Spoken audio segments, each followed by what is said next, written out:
asinan kag bunungan. Diri nagsugod ang aton handong kag paglaom. Sa pagbinuligay sang mga katigulangan, gintukod ang panimalay nga pulos ang pagbalangga. Wala na kulang sa maayo nga buhat kag kaayuhan. Ulang kag init ang aton duta, nagahatag sambuga na nga patubas. Padayon nga nagauswag, padayon nga nagasanyo.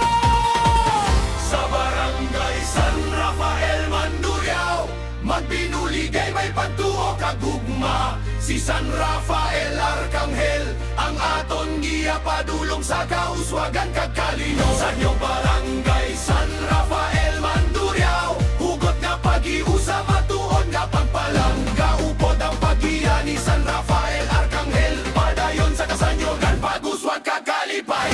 Dali na magtipon, kasadahan sa barangay, aton ipabugal. Si San Rafael ang bulong sang Diyos nga nagapangayo.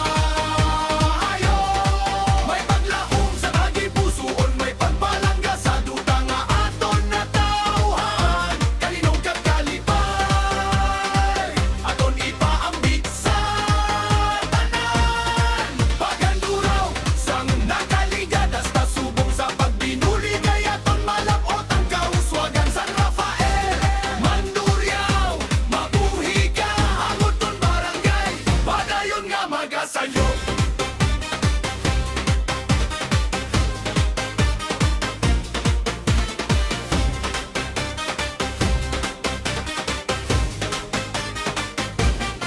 Ang paghanduraw sang nakaligad, wala naton ginakalimtan. Ang pagpalangga sa aton dutang natauhan, nagadugang pa.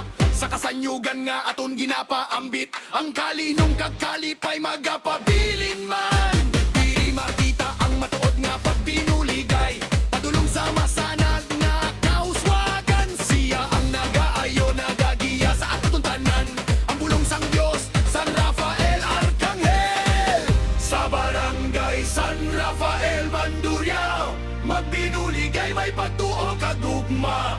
Si San Rafael Arcangel, ang aton giya padulong sa kauswagan kagkalino. Sa inyong barangay San Rafael, Mandurriao, hugot nga pag-iusa, matuod nga pagpalangga. Upod ang paggiya ni San Rafael Arcangel, padayon sa kasanyogan, pag-uswag kagkalipay. Dali na magtipon, kasadahan sa barangay.